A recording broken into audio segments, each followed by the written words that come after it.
Hello, everyone, and welcome to the 30th episode of Slime Time Sidequest, an official Dragon's Den podcast. This is Yangus, the Legendary Bandit. Oh, hello. I didn't see you there. This is Bururian. Wow, Bururian! What a surprise to have you in the intro, sipping some tea in your classy armchair, reading your novels while staring at the computer screen as we record this episode. It's all part of the experience, man. Sometimes you just find a wanderer who has the same goals as you, be they an adult, a child from another world, or a giant cat with a bottomless stomach. So you're saying it's like an encounter, like you would run into within a dungeon. Jeez, man, that's quite the nice way to segue into tonight's topic. Yeah, look, sorry, folks. I'm not as good with writing these kind of segue jokes as Platty is. That's his shtick, not mine. But yes, ladies and gentlemen, tonight we will be talking about Dungeon Encounters, a dungeon-crawling RPG released by Square Enix just a few months ago. Yangus, I am excited. I am literally excited that we can finally talk about this game.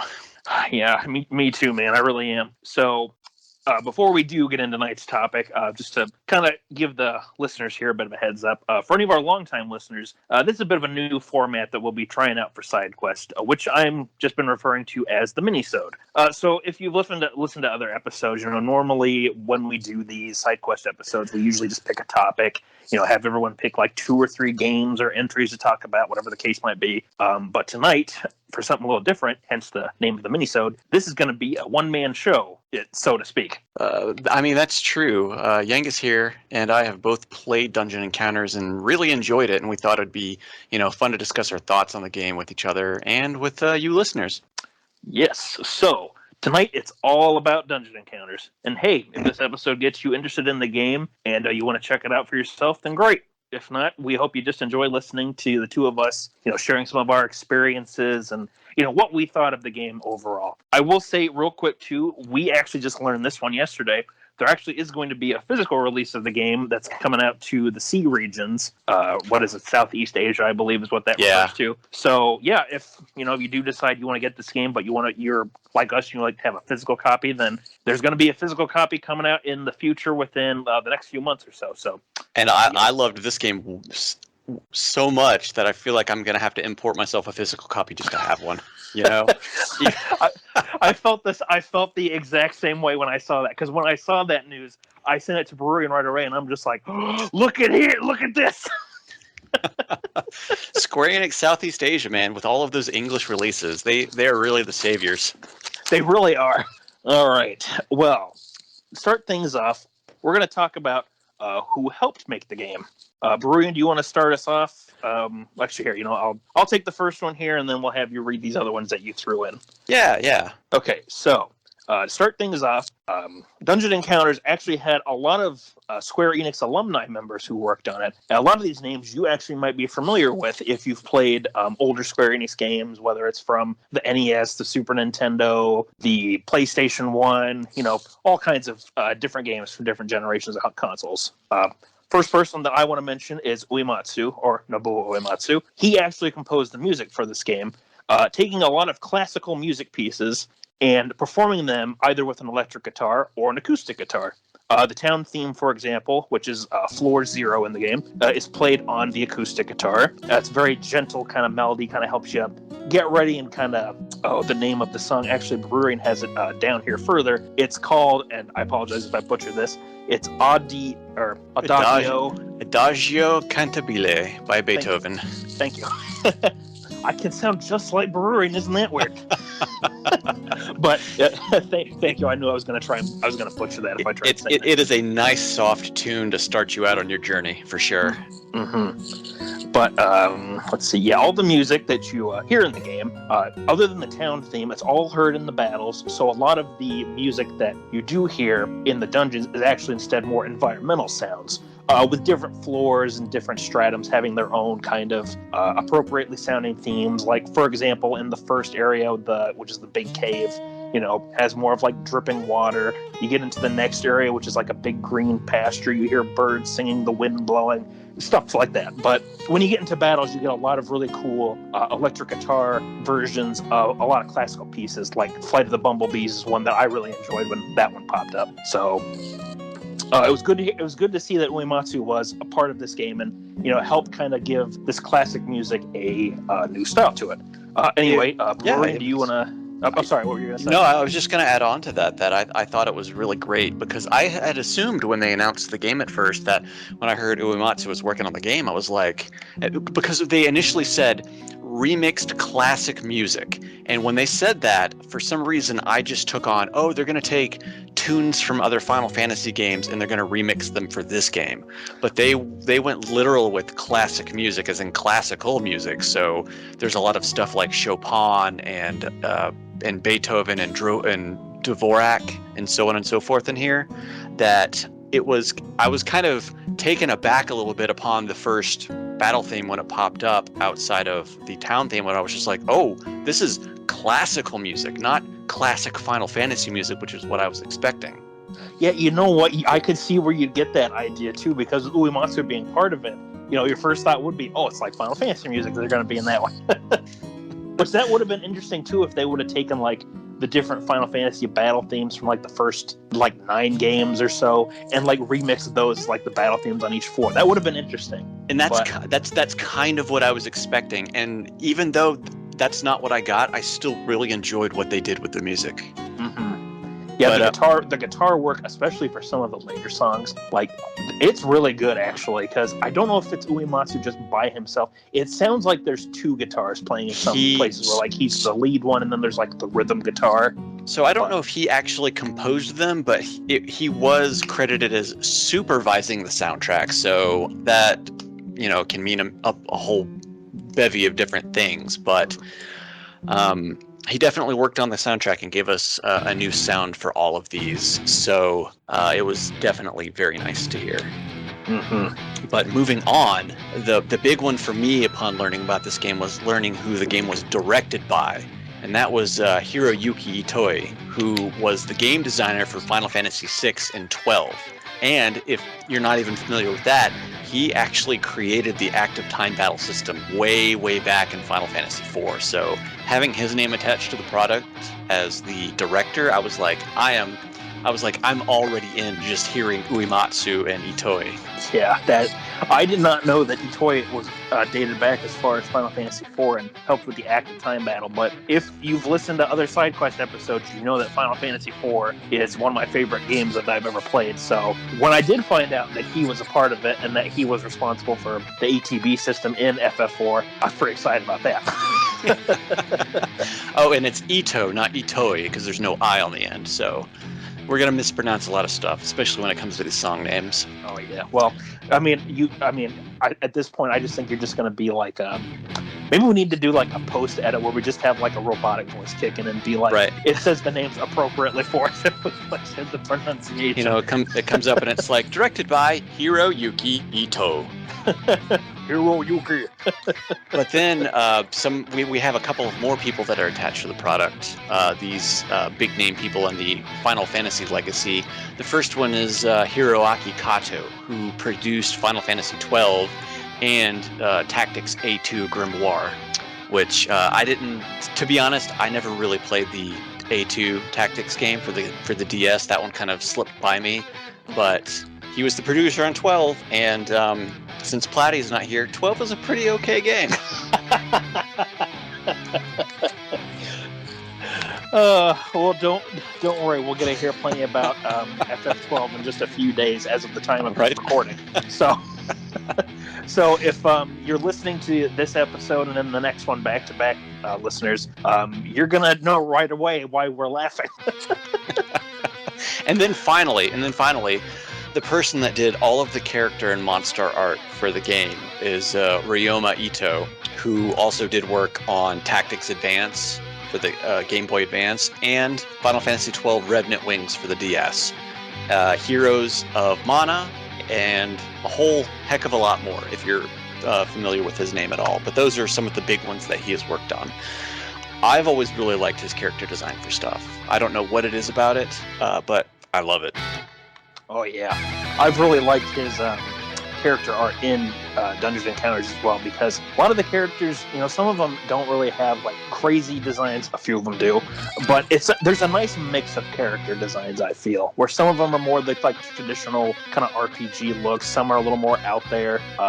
I guess just for a Square Enix series comparison, if you've ever played one of the Saga games and you've seen how the casts of those games can be pretty varied amongst themselves, like there's robots and monsters and things like that, you'll go into Dungeon Encounters, see the kind of character cast list that there is, and you'll be like, oh, okay, this is pretty on par with some of the stuff that Square Enix has done in the past for character lineups. And it is great for it. Mm-hmm. So, absolutely. So why don't you fill us in on what the game's about? Oh yes. Well, the premise of the game is pretty simple. You control a group of explorers from the academy who venture into the unknown depths of the labyrinth below the town. The game does start off with a bit of a narration where it says that this mysterious labyrinth has appeared underneath this town on the surface, and even though a lot of exploration parties have gone into the labyrinth, not a lot of them have either returned or they have just completely disappeared, and the people in the town have just lost contact with them. So eventually the academy is formed to try and bring more people into going down there and exploring, and that's where the game starts off. You choose your party of 4. You can go around the town, look and see where you can get your armor and everything like that, kind of get your bearings for how the game's going to work. And once you start heading down to the first floor, it's pretty much just you're going down, exploring the labyrinth, and on occasion you might find some new party members or find some secrets as you're going through. Game is pretty light on the narrative, other than that little brief text that's at the very start of it. But there is some more later on in the game, and I do mean later on. Later on in the game. This game leaves you to your own devices, basically. It does. It, without any, music playing in the background as you're exploring around, and with the very brief moments of text that you will get, it's really one of those games that you're going to fill in the blanks with your imagination, or you'll just be I'm very much someone that just kind of likes it when the game doesn't really push a narrative too much on you, just kind of lets you go in and explore and stuff, because then your mind gets to wander and wonder about what's going on, why is this here, what is this about? But we'll get into that a little bit more further down. When you do get to the 89th floor, though, you do get a new event box that'll pop up with some text for you. Kind of explains the situation of one of the other explorers who actually got very far into this giant dungeon. And upon beating the final boss, you'll get a final bit of dialogue and text with this said character kind of addressing you, the player, and your characters. And let's see. So yeah, just without repeating myself too much, there's just not really a whole lot of story or narrative that's really pushed on the player. A lot of the world and character building comes from the individual character descriptions from the characters you can choose at the academy at the start of the game, or as you explore and you find them as you go through different floors or find them in different areas. You'll learn a little bit more about the worlds, or just about those characters and why they've headed into this giant labyrinth of a dungeon that's below the town. So I really liked that. I thought that was a good idea. Yeah, that's great. And to sum it up, if you go and watch the trailer for this game that Square Enix put out, what you see is what you get. You don't get anything more and you don't get anything less. They basically lay everything out on the table in terms of gameplay and narrative. Because I think that confused a lot of people when the game first came out. They look at it and they go, that's it? And you're like, yeah, that's it. This scratches a very, very niche audience's itch on gameplay mechanics. And I have seen some people that really, really love it, and then other people are like, this is the stupidest thing I've ever played. I have noticed, though, that I kept track on Twitter for the first month that this game was out, on Twitter America and Twitter Japan. And in Japan, they loved this game. They absolutely loved it. And then over here in America, it seemed like people were kind of 50-50 split of they either really loved it or they really did not like it because of there's no graphics. That was the number one thing. There's no graphics to this game. I saw a ton of complaints where people are like, it looks like a phone game. Yeah, that was the thing. Is I even had one friend who this is very much his kind of game, but he saw it and he goes, I'm not paying that. That's a phone game. I pay $5 for that. And I'm like, dude, you are missing out. Oh my gosh, this is so much longer than that kind of game too. just to quickly jump ahead a little bit, like by the time that I finished this game, I got like about 45 hours out of it. And I'm just like, oh my gosh, this has went way longer than I thought it was going to. I put almost double into it myself. I put 80 hours into it by the time I was done with it. Oh my gosh. It's fun though. It's like, this is one of those games where it's one of the reasons why I like going back and playing like Final Fantasy 1 or like the first 3 Dragon Quest games or like some older RPGs. It's reminded me of an RPG where you don't really need a whole lot of story. It's just more that you just go in, you can play it, and you just focus on the gameplay, which is one reason why Bururian and I were actually talking a bit about this before we started recording, where like we both been replaying Dragon Quest 2, and I've been enjoying replaying it because, you know, I kind of know what to do and what to expect and stuff, but it's just fun to explore the game and just you know, not having to be bogged down by a bunch of text or story unless you're in a town and talking to people. It's just about the experience of like going through this world and, you know, fighting monsters and, you know, getting yourself stronger. I just kind of enjoy that simplicity, and I was really glad that I did give Dungeon Encounters a chance, because Bururian actually was the one that encouraged me to finally look into this game, because as he can probably tell you, I asked him like several times, like, what is this game about exactly? What is this about? I don't remember the answer I gave the first time, but it was probably something along the lines of, watch the trailer, that's what you get. So that's what I've told everybody. I've gotten a few people to play this game, and they've all been like, the few people that have been like, this is a lot better than I was expecting it to be. Oh yeah, it's and I'm like, yeah, I know, it's great. Yeah. I just love filling the tiles, man. It's so satisfying. It's so satisfying. It really is. When you get that one, like when you get a map completed and you just see that little thing pop up, it's like, oh, you marked all the tiles. Here's 3 skill points for you. It's like, hell yeah, dude. All right, let's keep going. You just want to go to the next floor and see what other crazy stuff's going to happen. But so I guess we could start this out. When you started the game, how did you select your characters? Well, that's a good question. So I picked 4 characters, and they were pretty much my main party for the entire game, except for a few cases where they got lost, which we will get to later. Yeah. As Bururian has in his notes from one that we're going to definitely bring up. But when I started playing, I just was kind of looking through the characters and seeing, you know, which ones just kind of stood out to me. Like, I really don't have, like, a set way for how I pick characters, I'll be honest. I just kind of look at them and I'm just like, oh, this one seems cool.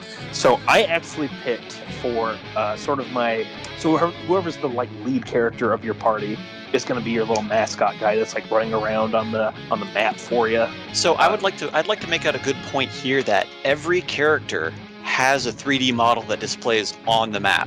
Like, whoever you put into the first, I loved that little detail that they did. Everybody does. It's not like only certain people do. All of the characters have their own 3D character model. Yeah, and a lot of them have their own animations too when they're moving about and everything. Yeah. You have a pretty diverse cast of characters, as we said. But let me see. So for my 4 characters, I just picked, I guess the 4 that just seemed the most unique to me. Like, the guy that I picked as like my main character, quote unquote. His name was Julash, or Julak. I'm not sure I'm supposed to say his name. It's Juloche. Yeah, he's one of the ones that I also picked. I liked his backstory a lot, so I was like, all right, you're in my party. Yeah, that was something that kind of sold me on some of the characters too. Like Julak. I'm not sure. I have no idea how to say his name. I'm just going to say it that way. I picked him because, and I have it here in my notes too. I picked him because I just like how, when you look at him, he just looks so sad and bored in his artwork. Like, he does. From a distance, like, looking at my TV right now and looking at his artwork, he just looked like his eyes are, like, half open, and he's just kind of like, So I picked him because I thought it just would be kind of funny, because he just seems like he wouldn't be that fazed by whatever he would come across and just be like, all right. But, like, for the other characters I picked, I chose Elva, who was a Panther Man. The Panther Man. Because, seeing him, and, like, one of the pictures of, like, a promo for the game, it like shows him, he's got like this big long cape running around, and I just imagine like he was like one of the fastest people around and could like for as big as he was, like he could be kind of stealthy, because I had him using shurikens and things like that to break down enemy defenses. I picked for my third character, oh gosh, it's Laulagi. I don't know how to say it. It's Lhaulagi. It's one of the white hair girl from like, Oh yeah, I had her in my original party, but she didn't end up making it to the final cut party. I liked her backstory a lot as well. Yeah, and it's interesting because hers says the 7th expedition, and like as you get through the game, you'll see other characters who were part of like the previous ones too, like we were kind of talking about before. Let's see, and the last character that I picked was Renzo, who just for like, I kind of liked his look.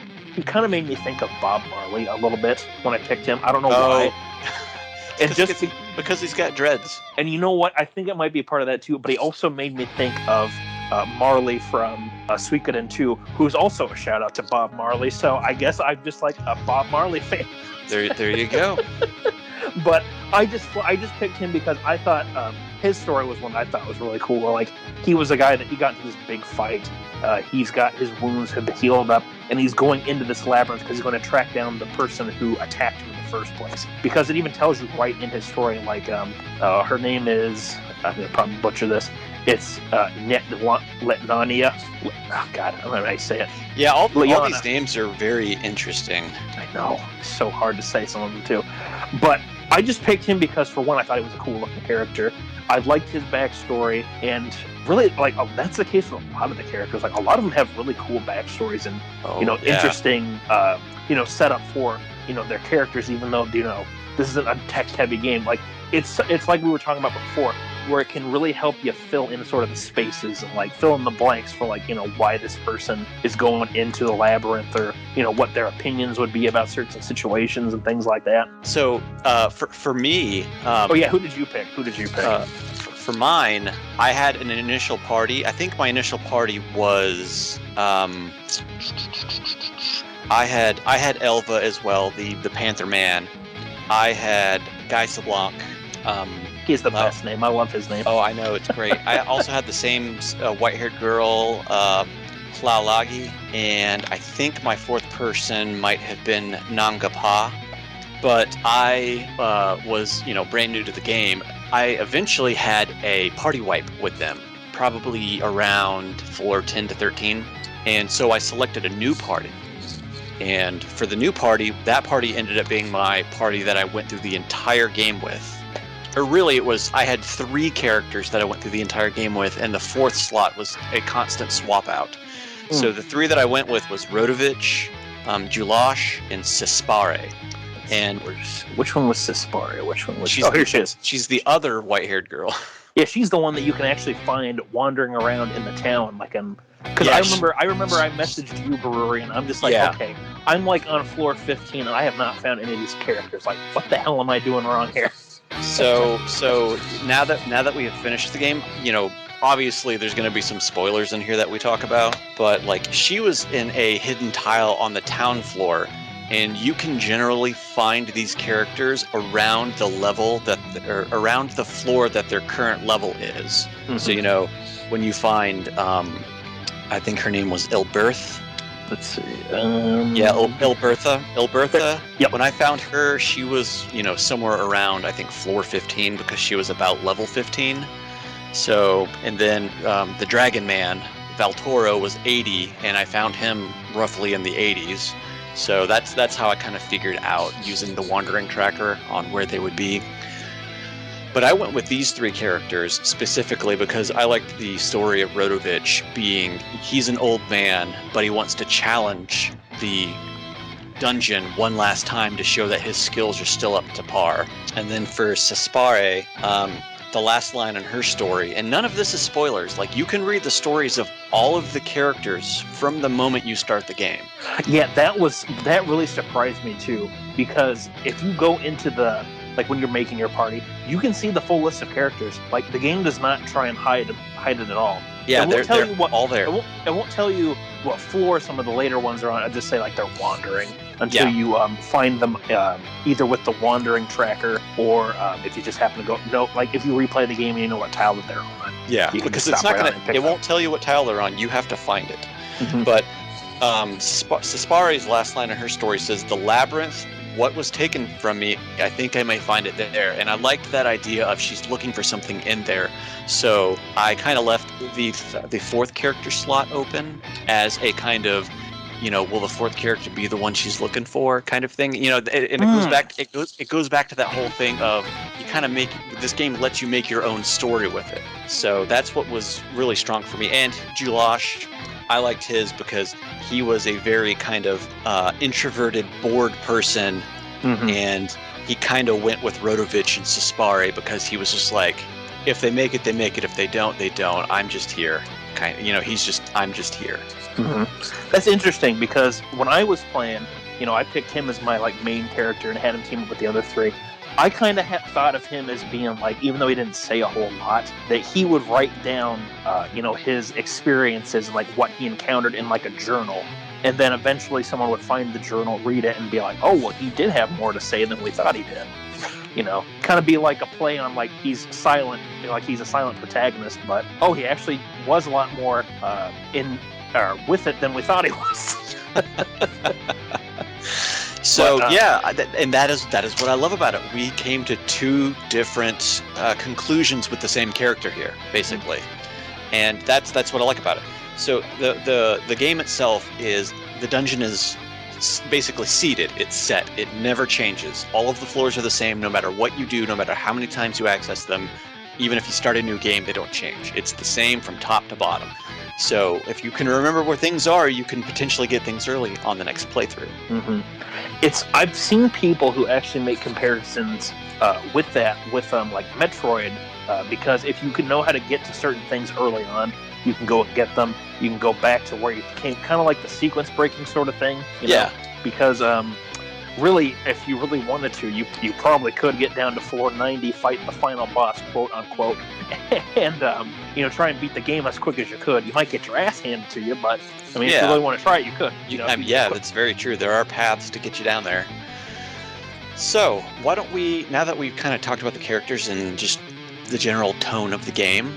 Wait a minute. Hold on. We didn't talk about the most important character of the cast.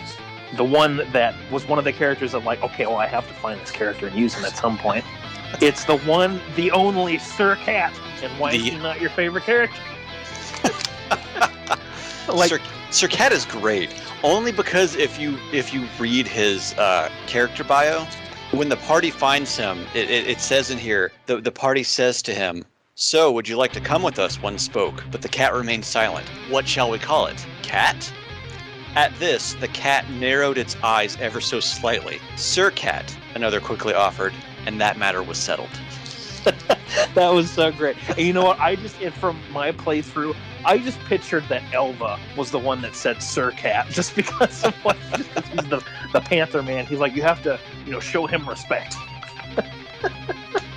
Oh, but yeah, I remember when I first started playing the game, I was scrolling through the list of the characters, trying not to read through them. I got to Sir Cat, though, and I had to read what his story was. And I'm like, well, I have to find this character now. I have to get this cat. I did use him for quite a few floors before I'm like, I kind of want to get my main party bag just because I've been using them for the whole game. Right. I mean, they show him in the trailer for a split second. They show his character model on the floor filling tiles in, and that was the first time I was like, that's a big cat. Mm-hmm. Well, one of the preview articles that I read, it showed some of the character artwork as the banner for it, and I see the full picture of Sir Cat. Sir Cat is so tall. When it showed that artwork of him, all you could see was just his head, and then there was just a white blob beneath him. And then when you see his full character artwork, he really is just a fat white floating blob of a cat. Yeah. And I saw him, I'm like, oh my god, it's Totoro from My Neighbor Totoro. It's Totoro on steroids, dude. It is. And he can if you find his special weapon, the cutlery set, he can one-shot eat enemies. And I'm not kidding when I say eat them. He will eat anything that gets in his path. I've seen him devour a castle. I've seen him devour a tsunami. I've seen him devour harpies and dragons and all kinds of things. Black holes. Yes. Oh God, we'll have to get to the super bosses here a little bit. Speaking of black holes, yeah. But, what did you want to go on to for Bururian? So now that we've kind of talked about the characters and just kind of how we came to our merry band of heroes. So I like the word that you used earlier for this, and I know where you got this word from. You said stratum for every 10 floors, because I've just been saying floors, when you're in the 20s, 30s, 40s, it's like when you're in the first stratum, second stratum, third stratum. Mm-hmm. That makes a lot of sense to me, even though they don't use that verbiage here. But I know you pulled that from Etrian Odyssey. Shh, don't tell anybody that. I'm not a fan of that series, no. But I like how the first one that we start out with, I believe it was called the Underworld, and that was the first level or the first floor outside of town. Mm-hmm. And I like for every time that you enter a new stratum, essentially, you get this nice picture with the name of it and kind of the picture is just kind of a description of what to expect from it. And it was just kind of an underground cave. And that leads into the whole changing environments for this game, because in the trailer, they don't really show a lot. It's like the same brown background with the tiles for the whole thing, because I think this is something they were trying to hide until you played it yourself. But I really enjoyed every stratum being a different thing, and it let me, like with the characters, kind of concoct a story about the party as I moved through them. Yeah, and that was one of the things that I definitely found the most interesting when playing through the game, like just how vastly different the environments could change. Like, I remember I had made the comment, just going back to the Etrian Odyssey thing, so when playing that series, when you go to a new stratum, like the environment could be completely different from what you see on the previous 5 floors or 4 floors, whatever the case might be for the game. Usually there is like a kind of a narrative reason why the environment changes. Like just to go to Etrian Odyssey 1, for example, the first 5 floors are this like green, vibrant forest. You go down to the second stratum, and then it becomes this like lush tropical rainforest type jungle. You go a little further down to the next stratum. It's this cold cave with like these coral trees and fish and plant life and everything like that. And when you kind of think about, without going into spoilers about that game, just how the world changed and evolved and how this labyrinth came to be, you kind of realize like how it's set up is kind of showing how life progressed after such and such happened. I guess just not to go into too much spoilers, but if you've ever seen the movie Nausicaa of the Valley of the Wind, try and think of a certain point where Nausicaa discovers what's below like the toxic jungle and like how that sort of helped that place evolve and everything like that. I won't. It's have you seen that movie, Bururian? You kind of know I what actually I'm have about. Not. Oh, okay. I have not seen it. Well, just imagine like below that toxic jungle with all these dangerous plants and everything, that there's this kind of strange and serene place with sand and water and fresh air and everything. Right. And that's sort of the impression that I was kind of getting with this game as I was playing through and going through the environments, because with how drastically they change, at first I thought, well, maybe there's some sort of like reason for this, like from going from the cave, like the underworld, then going into Paradise Lost, which is like this green pasture with trees and forest and the blue sky. It almost made me wonder if you're like leaving a cave and going into it. And then you get into some of the next areas with like the undulating sands and the molten crags. It's like, okay, what the hell's going on here? Like, and that's I guess we shouldn't cover all of them and let people who listen kind of play through it and experience for themselves. But we can talk about the first few at least. Like, we start with the town, and this dungeon has appeared below the town. Well, sure. If it's going to be under the town, it's going to be in the underworld, the caves. So we work our way through the caves, and as you said, we find ourselves in Paradise Lost. The caves open up to these lush, rolling like hills and everything.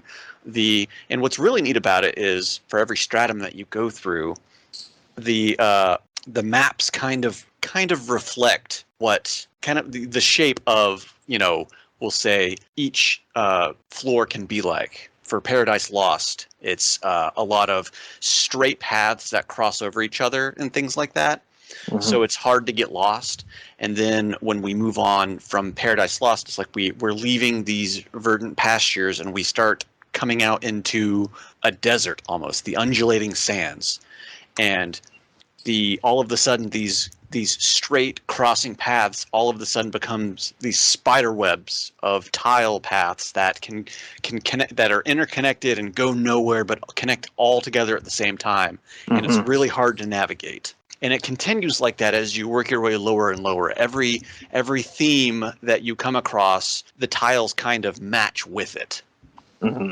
I thought that was really cool too, that they were able to make like each environment not only with like the sound aesthetic, but also with the design aesthetic for how they set up each floor. Like one of my favorite ones was from Forgotten Glory, which is floors 50 through 59, where when you look at how it's set up and like what the background is when you first get down there, and there's also a really cool like effect on the map too, with where like this water is falling on it. But it's interesting looking at it because when you notice like what they are in the background and why the map is set up in sort of these square-like shapes, you're like, oh, okay, you know, kind of, not to get too spoilery, but it made me think of a city. We'll just put it that way. Yeah. You know, The name gives it away right there. Forgotten Glory. It's to me, it was like an abandoned and disparaged city that has just been lost to time, more or less, which fits the name Forgotten Glory. And that's sort of one of the things that made me wonder, you know, what the real story is behind this crazy changing environments. Because without, I don't want to get too spoilery, unfortunately, because there is a lot of really cool stuff. But I will just to say, like, when you get towards the end of the game, one of the last places you discover in the game, the final area, it sort of like opens your mind to like what could possibly have happened and why this labyrinth is so distinct from every time you go to another 10 floors or so. Like, for my own interpretation, I don't know if you saw it this way too, Bururian, but I totally saw this as like, because of this, like all of these different sort of environments and, you know, people and places and creatures are all just getting like kind of jam-packed together into this one somewhat cohesive place that's below this town because of what the final area is called and what it looks like. Because when I saw it the first time, I'm like, and I remember I messaged you too about this. I'm like, what the hell is this? Like, what's going on? Like, why is this environment like this? Yeah, going from the previous stratum to the final one, you're just like, what is going on? And that's what made it extra cool for me, because it was just such a hard shift. Because when we're on the 80th to the 89th floor, and then when we move into the 90th floor, it was such a left turn that I was not expecting it. I know. Like, I ended up... so there's a status ailment that you get in this game that's called Cappy, where you turn into like this little hedgehog, or not hedgehog, you turn into like this little guinea pig looking thing. And there is a way you can get rid of it, but you have to work your way over to this one-way warp. And if you take the warp, it actually gives you a small preview of what you can encounter at the end of the game. And I remember, oh my God, I remember going into that, and I was immediately like, what the hell is this? Like, I was so confused. And then when I got back up to where I needed to be and got rid of the status ailment and stuff and started going through some of the other areas, I'm like, so is it because of that everything is as weird as it is? Gotta be, right? It really made me start to wonder about this game, and that was something that I absolutely fell in love with it about it, because I just at first was like, oh, okay, it's just kind of more standard RPG stuff. And then you start coming across some rather unusual enemies. And you're just like, oh, well, that kind of fits for an RPG. You know, sometimes they do stuff out of left field. Then you get more answers the further you go on without the game telling you any answers. It just shows you. I loved it for that. I really did. I thought that too. Was so good. Like, I'm very much like, I want to, you know, you can tell me the story, but if you can also visually let me see what happens in the story without like really like pushing on you, it's like, okay, you're doing something really good there. But so instead of since I feel like we can't really talk too terribly much about all of the really cool changing environments and stuff like that, why don't we talk about, I guess, the mechanics of the game a little bit more? You know, touch on the battle system, the you know, the crazy cast of monsters that we have and stuff like that, since we've already kind of touched on characters and things. Oh yeah, that'd actually be a good way then for us to briefly mention. we won't talk about too much of the bosses you can encounter, but I do think we should mention, you probably see it here in the notes, Bururian, the two of the super bosses that you can come across towards the end of it. One of which you can actually run into like halfway through the game. Yes. Yes. But yeah, let's talk about the mechanics real quick. That's a good idea. So if you're familiar at all with any kind of Final Fantasy game, this is, like 70% that, right? You've got your characters, you've got your enemies, it's basically your cast of 4 versus anywhere from 1 to, I think the max is 5 or 6 things at a time. But yeah, I believe it's about 6. Like the most that I've ever seen. I feel like I was it's playing 6. the game was like 6 enemies and one battle, and you have sent me a picture of it too. Was where you can run into 6 of these giant purple beasts that, if you've played Final Fantasy, that you will probably recognize right away. Yeah. But you can run into like up to enemies of like 6 groups of monsters. It's like, holy crap. That's very scary when that happens. But basically, it's an ATB system, because the guy who created the ATB system was the director for this game. So he's kind of gone a little bit further with all of this. So you've got, where to begin? There's just so much going on mechanic wise for this game, and I love every little bit about it because of that. Mm-hmm. So all of your characters have different speeds, and the speed is tied to not your character's level, but to the gear that you wear, because everybody has a base speed, and the speed can be varied by things that you equip, because you can equip 2 weapons, you can equip a headpiece, an armor piece, and 1 accessory. And with a lot of this stuff, really all of it, the only thing that matters with level is every time you level up, your HP goes up. Your stats don't go up, because your stats are tied to your weapons, not to your character. What your character is important for is your PP points, which lets you equip higher level gear to your character to do more damage. So in this game, we've got characters on both sides, and they have a physical defense and a magical defense that you must go through one of those defenses before you can touch their health. And what's really nice about that is, no matter, you've got 10,000 physical defense, and if it gets torn through and you finish the battle, it refills at the end of that. So the next time you go into battle, your defenses are refilled, but your HP is constant. So if you lose HP in battle, that's it. It's lost until you restore it, or you find one of the event points to heal yourself. Mm-hmm. And that's one of the big things you have to watch out for too, because there will be enemies you come across that can have skills that can bypass whatever sort of physical or magical defense you have, and they can just directly attack your HP. So if you know those enemies are coming, you recognize, what spaces they're on, you can counter it, or like try and know what enemies to take out first. But right, you do have to be mindful of that sort of thing. And being mindful of that comes in with battle abilities. So you mentioned earlier in the podcast here that when you finish charting a floor, you'll get a little pop-up that says, hey, you've earned some AP points. Well, AP points in this game will let you equip battle abilities that you find as you work your way through the dungeon. Now, the different battle abilities that you find can do a vast amount of different things. Like, some of the first ones that you get is like withdraw. Like, initially you can't run away from battles, but then you get the withdraw ability, so you can run away from battles. And then you get the ability that heals a single character in your party, and then you've got a more improved version of that: greater restoration, resurrection, physical and magical rejuvenation, which restores your physical and magical defenses while you're in battle.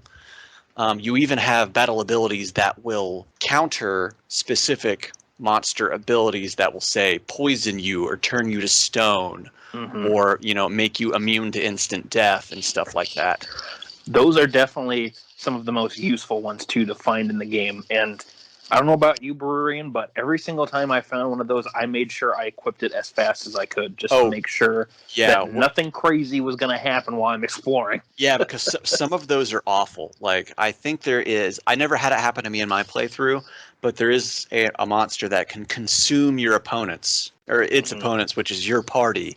And I think that you have to, I think either they go back to your academy or they get left dead on the square, basically. Mm-hmm. Since I never had it happen to me, I probably should have had it happen once just to see what happens, you know? But that's what a replay is for. You can save that for when you're that's more true. prepared for the game. Now, one thing that did get me very early on was I had a character get turned to stone, and when you have a character that gets turned to stone, you have to drop them on the tile you're on and leave them behind. Mm-hmm. The game will tell you too, like they're too heavy for you to move. Yeah, and that comes into play with the different events. Like this game is all about the quote unquote events. So at any time in your menus on the Switch version, actually this is only on the Switch, isn't it? I think it's on the Steam as well. This game, it's on PS4 too. Yeah. Oh, okay. Yeah, I've everybody that I've talked to that has played this has only played it on the Switch. I don't know anybody that's played it anywhere else. It is on PS4. I actually, funny enough, there was a few weeks ago. I had been stuck at home for a while. I was looking on the PS4 just because I was curious, like what Square Enix games that were on Switch were also on PS4. And sure enough, when I was looking through it, they did have dungeon encounters on the PS4, and there's a full trophy list for it and everything. Oh wow, okay. And when I actually, the funny thing is too, when I looked up the trophy list to see like what all ones there were, there's a lot of obvious stuff. You know, it's like get to the next stratum, or get this ability, get that and stuff. When I looked to see the platinum for it, it says like 35% of people have gotten the platinum. So a good chunk of the people that bought this game on PS4, they go all the way. So they go all congrats the way. to all you guys out Seriously. But yeah, so you have to, if your character gets poisoned, if they get turned to stone, you have to go find the right event to fix them. Like it's the same as healing or resurrecting. You have to events 5 through 8, which are the white numbers that appear on the field, are the different things. And you can pull, if you play on the Switch, at any time, if you click in on the left stick, it'll pull that event list up, and you can see where everything is once you've discovered it. Like, I found an altar that cures poison. This is where I found it, and it gives you the floor, the X and the Y axis, and you know where to go. But the thing to keep in mind with that as well is there's multiple of these. So it's always a good idea to write them down, because once you find the next one, it only remembers the most recent one you've been to. So it's always good to keep a list on those kinds of things. Mm-hmm. So if you get 20 floors ahead and you go, the last one I found was, this many floors ago, but, I accidentally went to another one and it changed the coordinates for it in the menu. And gosh, there's just so much going on in this game, even though there's not a lot to look at. Yeah, and you know what? That's one of the things, like I was talking about before, that I really enjoyed about it, because I do kind of like it when the games don't necessarily like push something in your face. It's one of the reasons why I like Dark Souls as much as I do, because even though those worlds are going to be a lot more detailed than say what you see here in Dungeon Encounters in terms of like the visuals, like for as minimal as they tell you and like what they present to the player, it's interesting what all you can fill in the gaps with the mechanics and figuring out how the game works and everything, because there's some pretty cool setups that you can do in this game with the abilities that you earn from exploring, from the equipment that you obtain, and from absolutely. How you set your party up. And I think that is so fascinating with it. And that one of the things that I had such a blast figuring that out, because one of my favorite things that I did, there's an ability that you get. Let me see if I find the right one here. It is called Desperate Strength, where if your party member, or if one of your party members has their HP in the red, they will do double damage. So normally when you have a weapon equipped, depending on what kind it is, like a sword, for example, will always do a fixed amount of damage.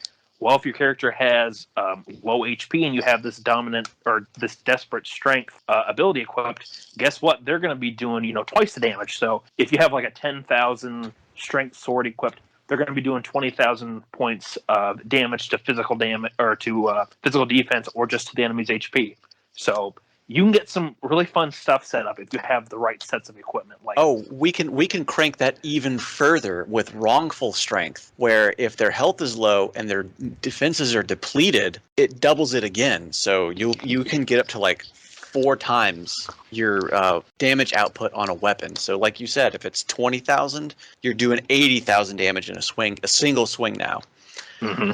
But I guess it gets pretty nuts with what sort of combinations you can do with the battle system. It's so much fun. It is. But the most frustrating thing about it is when you have something like that happening, and say the enemy still has like 200 points left on their physical damage, and you swung and you did that like 20,000 damage. It doesn't. The remainder does not transfer over to their HP. You have to wait until the next turn to start doing direct damage to them. Yep. And it's kind of like a puzzle to figure it out. There is no ability in the game also that overwrites that. That is a constant from start to finish in this game. Mm-hmm. To me, it kind of was like a puzzle. Making sure that your next character was going to be able to follow up correctly. Like you have to kind of plan out, like, okay, who am I going to go for next to take him down? Like, am I going to go for this guy who still has a bunch of his physical defense left with my character who has a really strong attack? Or do I want to try and get that other guy's physical defense weakened down so my next character who's going to attack will be able to, go on for the kill and take him out? But then there's also this enemy's ATB bar, which is almost full. So it's like you have to kind of find the right balance for what you want to do. I always pay attention. I always pay attention to speed first, because I'll look at it and go, all right, their speed is 65 and their ATB bar is a third full. Whereas my guy, who is a speed of 85, his ATB bar is about 40% full. He's going to get to go next before this enemy. And I kind of work on it from there. Mm-hmm. And I guess the question is, going through the game, did you focus more on physical defenses or did you focus more on magical defenses? Because enemy types in this game can change. It's not always the same. You'll have some that will have, their physical defense will be like, it's 15,000, and then their magical defense will be like 8,000. So you know that you need to tear through their magical defense to do damage quicker to them rather than trying to go through a higher physical defense. Mm-hmm. So what I ended up doing for a while in the game was where, like, my first two characters, Julok and Elva, they were both more of the physical damage dealers. So, like, Julok had a sword always equipped. He would have, like, a firearm or a bow for his other weapon. Elva always had a bow for his main weapon. He would then either have a shuriken, either the magic one or the physical one, as his sub-weapon, so to speak. Right. Because with, like, some of the special things you can equip, just to quickly talk about that, there are a few special weapons you can equip to characters that they aren't really going to do, like, damage in particular. Like, there's sometimes you find, like, staffs that will, like, poison the enemy or, like, curse them with stone, and after so much time passes, they'll take poison damage, or they'll eventually, turn into a stoned enemy. Take that comment as you will. But, there's some different, like, there's some different setups you can do with that as well. But anyway, going back to what I was saying, the girl, we're just going to call her Logie for short. I had her be more my magic focused character, with her having like the strongest magic book that I had at the time, giving her a gun for her sub weapon, then so she could hit all enemies. And then my last guy, Renzo, I made sure that he was another bow user, and I gave him magic as well, because one of the things that I get why they did it, but it's one of the more annoying enemy types, is any enemy that can fly. Because the only way you can hurt them is either with magic, with a bow, or with a gun. Because if you have a sword or one of the blunt weapon types, like axes and stuff, you're not going to be able to hit them until you get a certain exploration ability much later on in the game. So you kind of have to figure out from enemies that you encounter, like, okay, what's the best way to tackle some of these situations. So that's why I kind of tried to split my party up equipment-wise as evenly as I could, until I eventually got to the point where I could equip all four of my characters with guns, gave them, like, the dominant strength, where if their HP is full, they can do twice the damage. And when I would come across enemies that drop, like, the most powerful guns at that point, I would have all four of them just, like, blasting enemies in the face and just watching as, like, the defense fell. Oh, that's great. I did have other weapons equipped as, like, their sub stuff, just in case there's only, like, one or two enemies. So, yeah, if I needed a single focus. But I'm not going to lie, it was pretty fun for a while, just, like, blasting everything that got in my way with these... Because all of the guns that you can find as weapons, they spread shot. They hit everything. They're going to do random damage, but it's fun watching as, like, a defense bar just goes from, like, 50,000 and just like instantly just goes whoop, drops down to zero. It's just gone. So yeah, so I guess that kind of answers that question too of, so the game has two different types of damage. It's got fixed damage and it has a random damage to where your fixed damage items, be they swords, bows, and I think those are the only two that are fixed. Yeah, it's weird because so there's only like a few weapon types, and for spells are one. There some spells are random damage, some are fixed damage. There's a naming scheme for the fixed and the random ones for spells. I really didn't mess with that too much. I just kind of picked whatever my strongest one was. But right. But yeah, if you're looking for like a fixed damage one, swords and bows, like those are the ones. They're the ways to go. So then our other weapon types is we have spears, we have axes, and we had the guns. And those are all of our random type damages to where, they'll say, a gun will do, we'll say 1,000 damage, but it's random, so it can be anything between 1 and 1,000.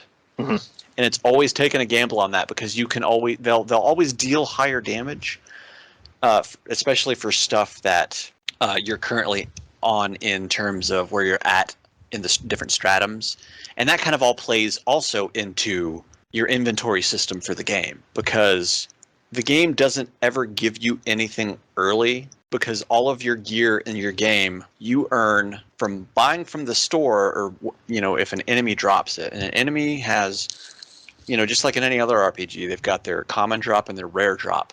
Mm-hmm. But here in Dungeons Encounters, they have two types of those drops. They have their common and their rare. And then they have monster drops, and then they have store drops. So to get better gear, you have to fight more monsters. You definitely want to engage in encounters instead of like trying to avoid them. Because if you avoid the encounters, you don't defeat the monsters, and you don't earn better gear, because once you defeat an arbitrary number, and I have no idea what this arbitrary number is, it could be 1, it could be 10, it could be 100, whatever, because they have their common and rare drops. But as you defeat these monsters, their drops will populate the corresponding store. Like, you defeat a harpy, and one of its drops is, it drops, a chest piece that has magical defense on it. Well, that'll go to the store that sells that item. So then you can go and buy it. So it's not that you can buy specific items for all of your characters across the board. You have to basically earn your gear. Mm-hmm. And there are times too where an enemy will, like, if you beat them, like if other RPGs where they'll drop a chest and it's like, oh hey, you got this piece automatically added to your inventory, cool beans. But there are a lot of ones that, like Bururian was saying, where like I had one where after I had beaten this enemy that was apparently much higher leveled and stronger than what I was actually supposed to be fighting at the time, I happened to go back to the town on the starting floor because of the wayward point ability, which lets you go back to a certain place if you put the point down. I went back there and I found this sword that was like far stronger than anything else I had at that point. I'm just like, what is this for? Why is this available? And I thought about it, and it was that enemy that I killed. I'm like, then I started piecing that together. Like, okay. So you can earn that stuff, and that's kind of where it can go to then. So it does pay to try and fight as many different types of enemies as you can. Exactly. And fighting the notes on them, because one of the cool things about the game is as you go through different floors, you'll find different tiles that have like different numbering schemes. Like I think it's what's like the first one?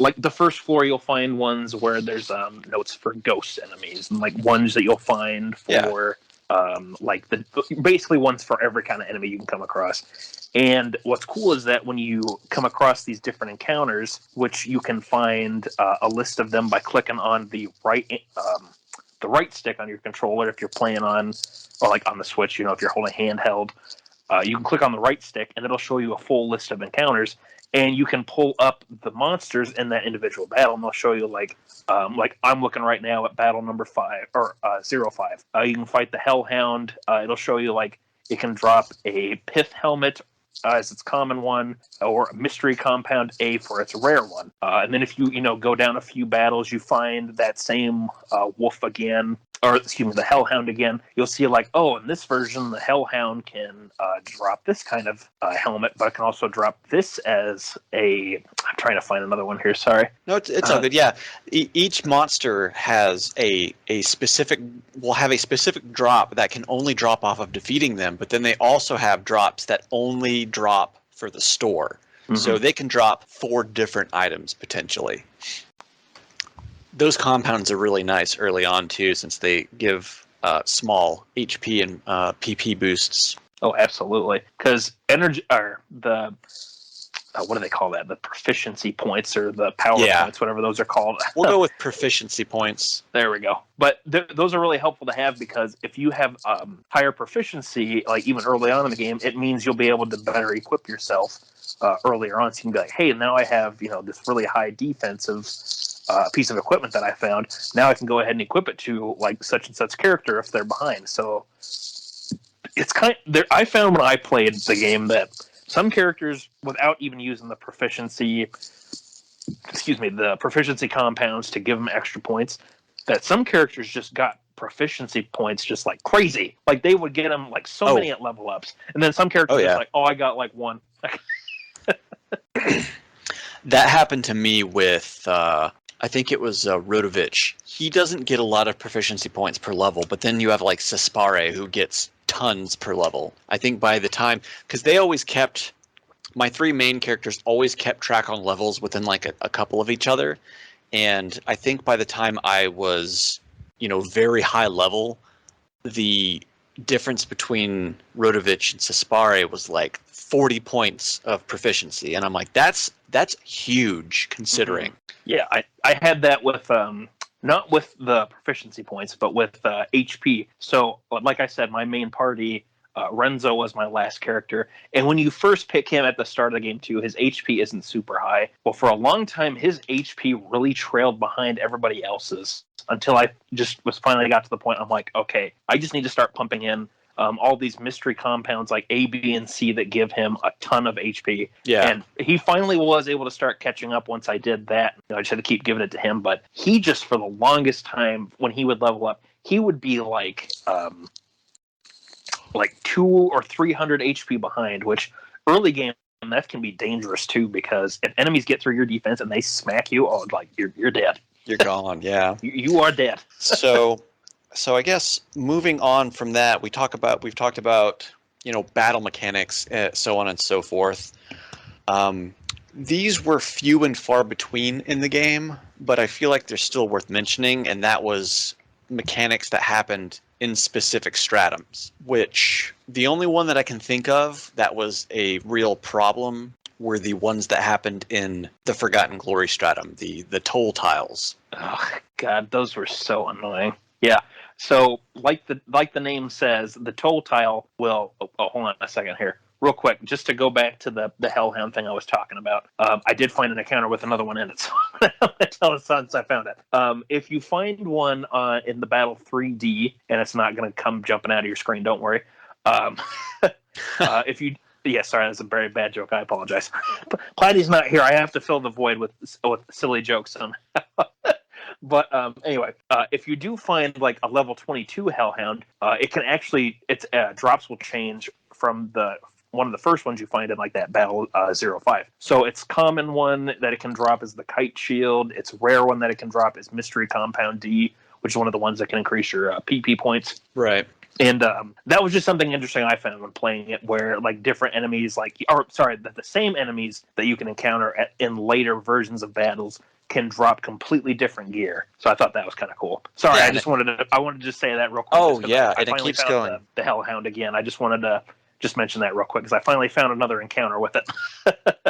But anyway, sorry, what were you talking about there? We were talking about the toll tiles that pop up about halfway through the game.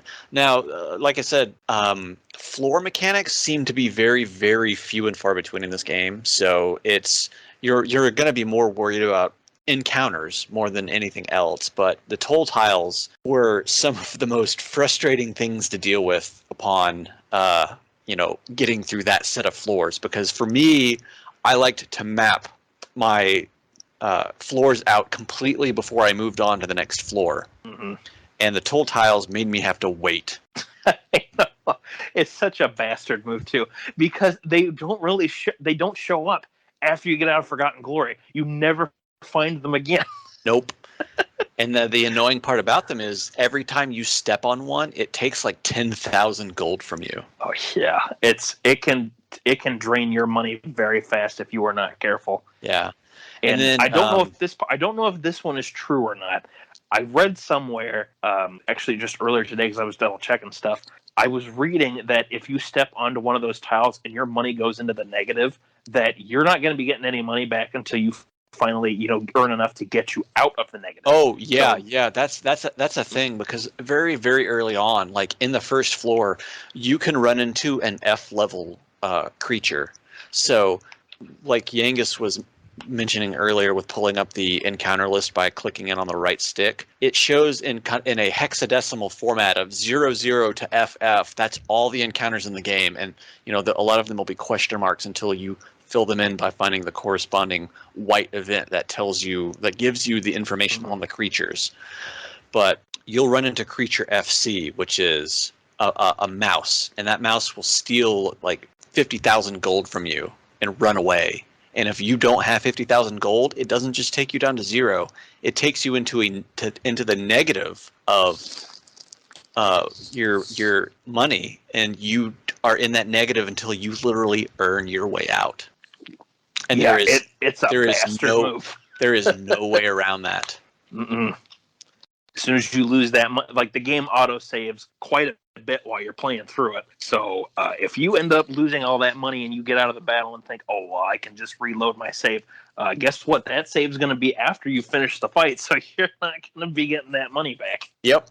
It's a bastard move, because that thing, like the thing is too, you see the mouse and you look at its info once you find the corresponding note that like gives you all the enemy details for it.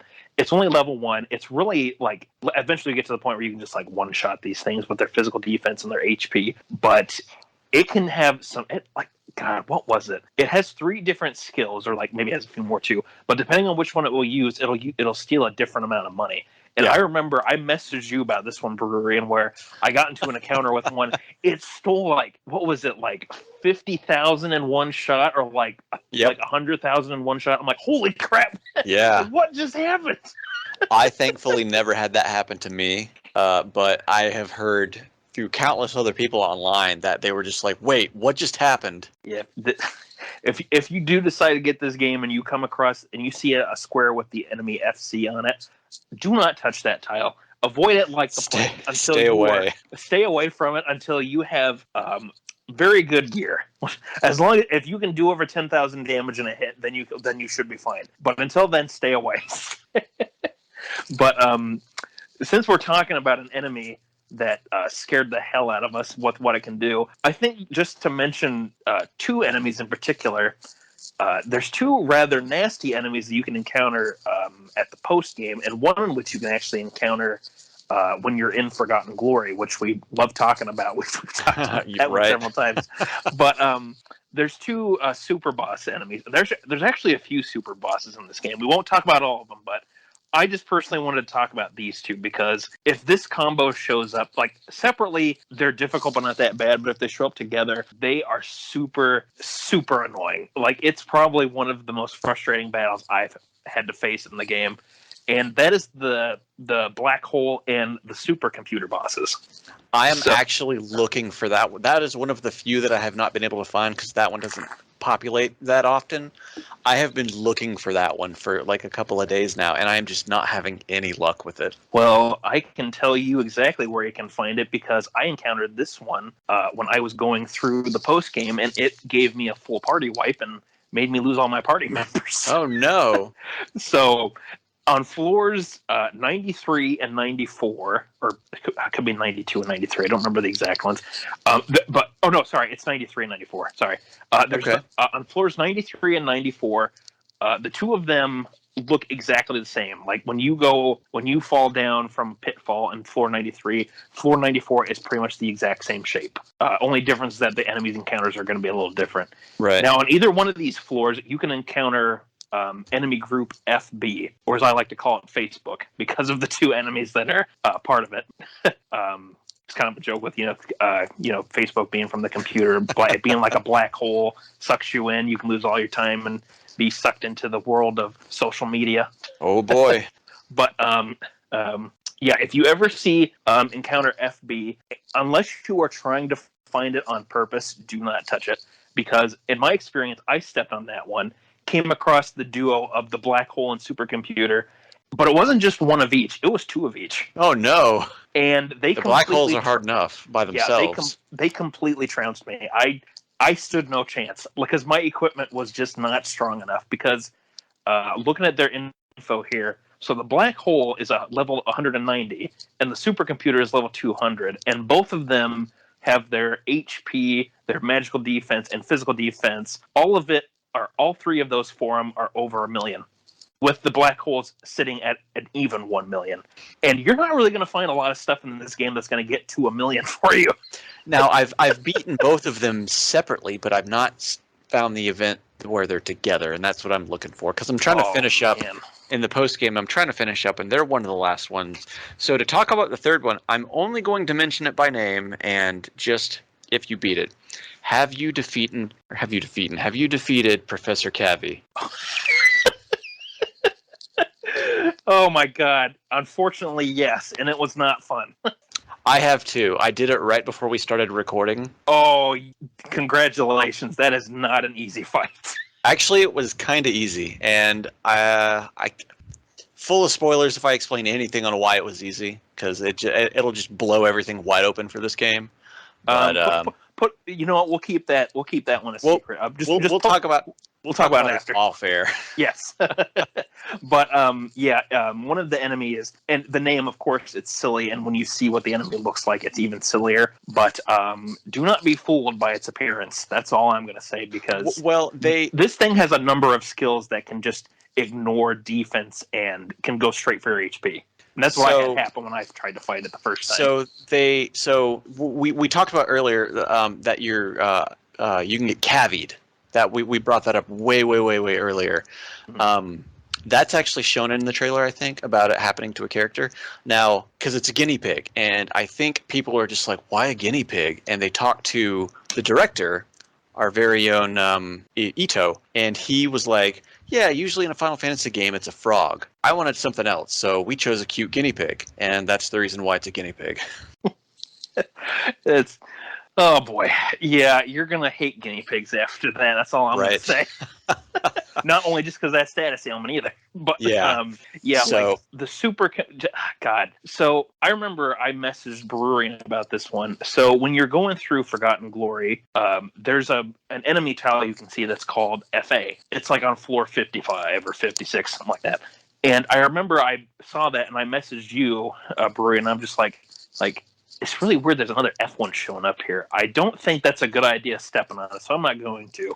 And I'm really glad that I didn't, because that one is actually the first time you can encounter one of the super bosses of the game. Oh, yeah. And supercomputer. Like, the funny thing is, when you look at the artwork for the supercomputer, which, again, that's something that I think is really cool. Like, you get to see this little snippet of artwork for all of these monsters you can come across. And some of them don't even seem like they're even that bad, but...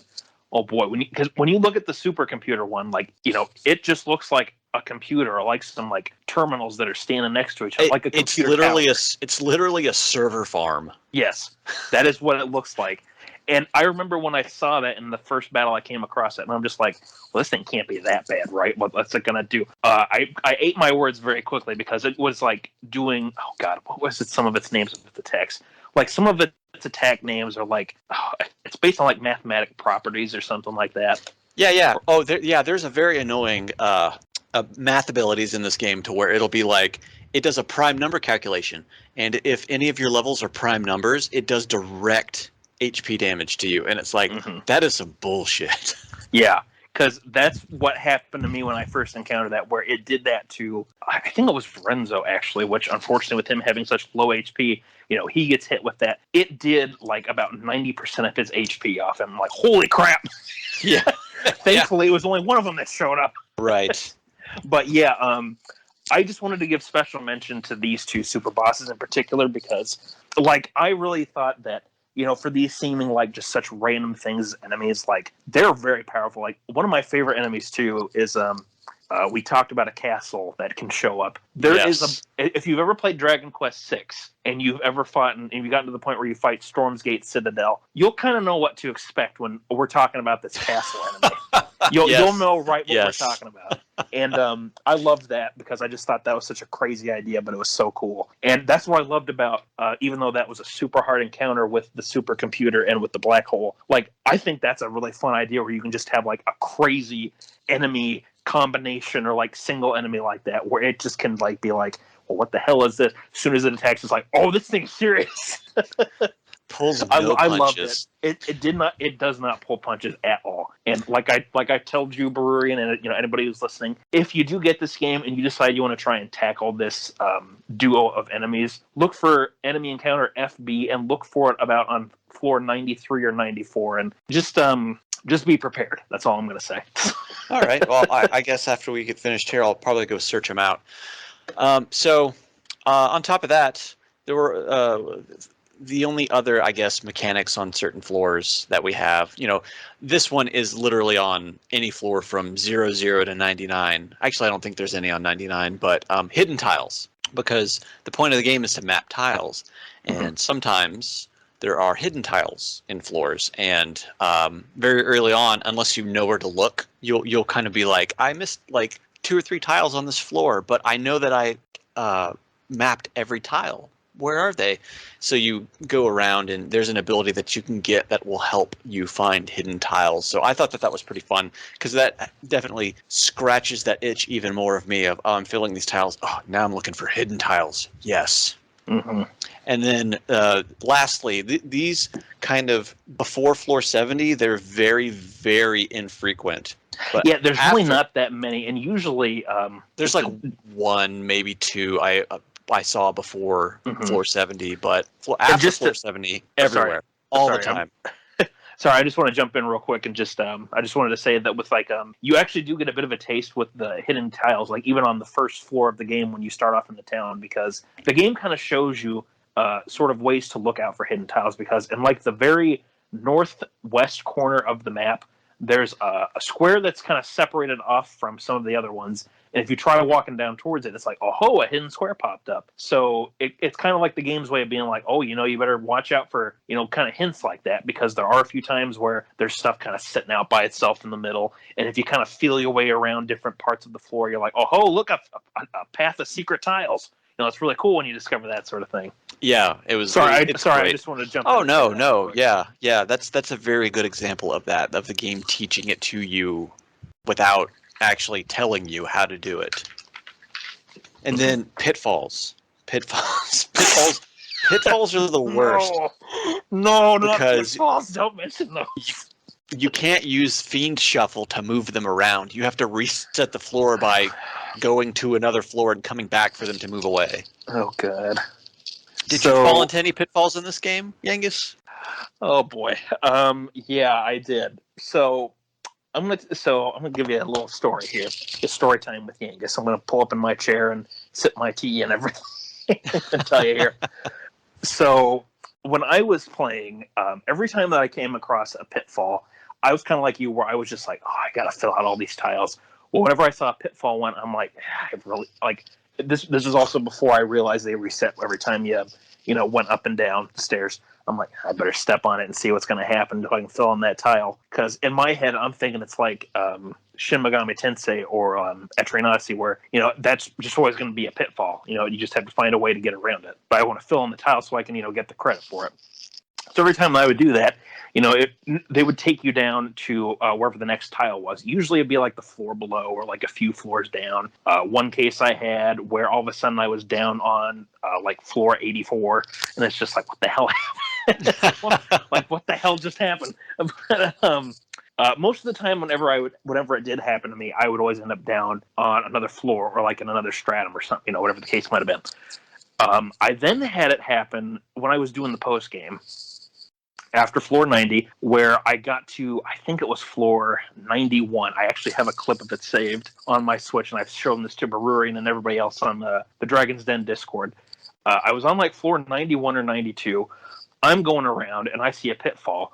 Now, up to that point, like I said, I had always seen it where the pitfall would just, it takes you down to another floor or something.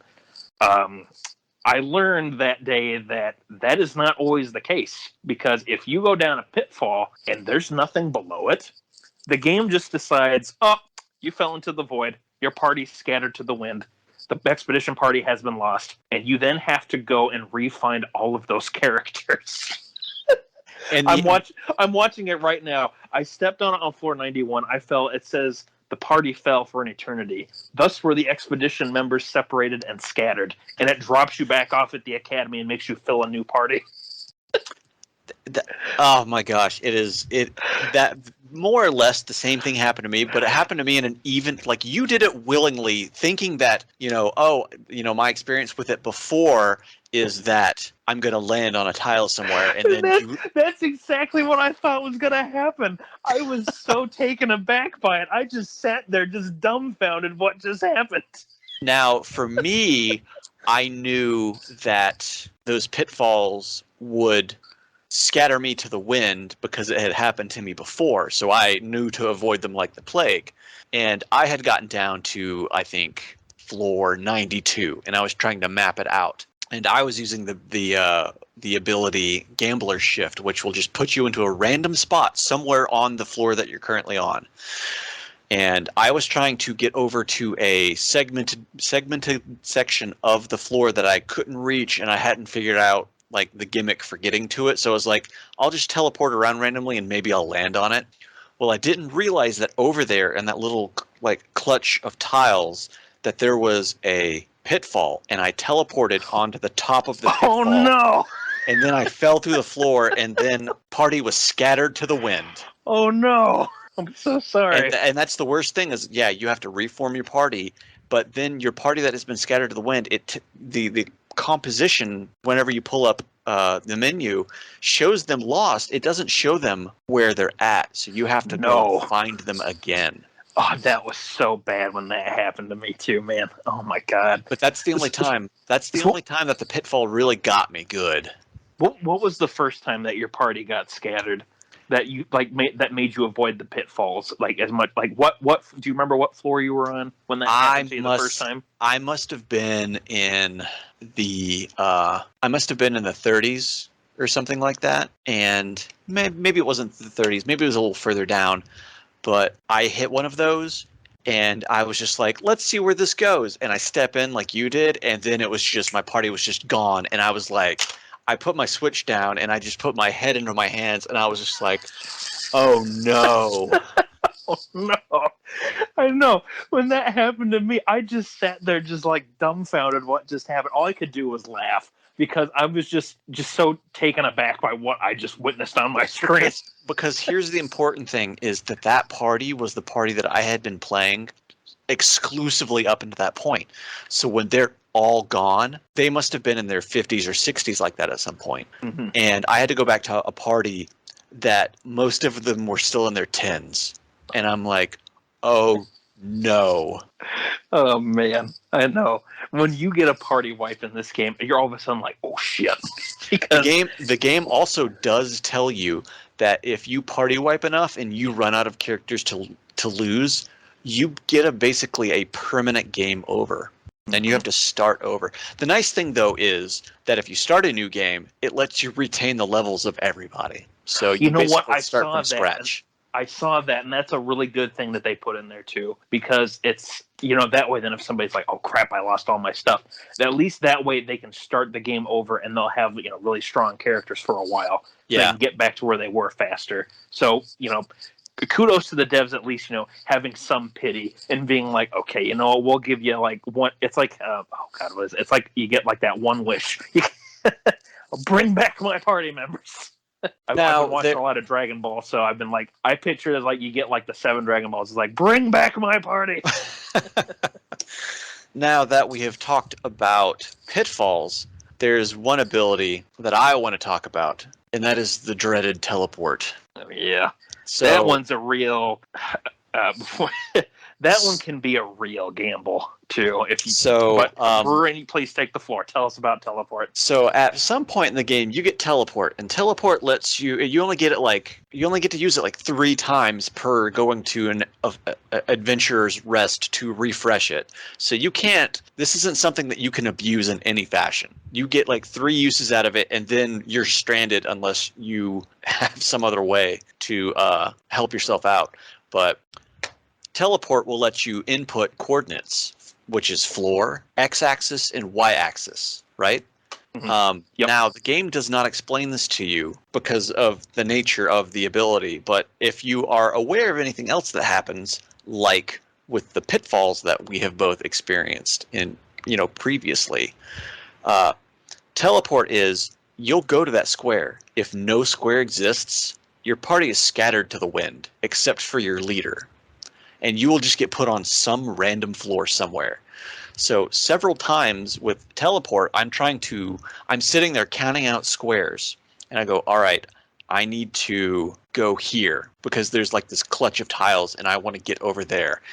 And you're talking about floor 92 of the post game, aren't you? I am. So it's like all those little separate island spaces. Yeah. So I was trying to teleport my way around before I realized how to fill that floor out. But I was trying to teleport around, and I misinput a y-axis, and it put me 1 over from what I needed to, and it just scattered my party.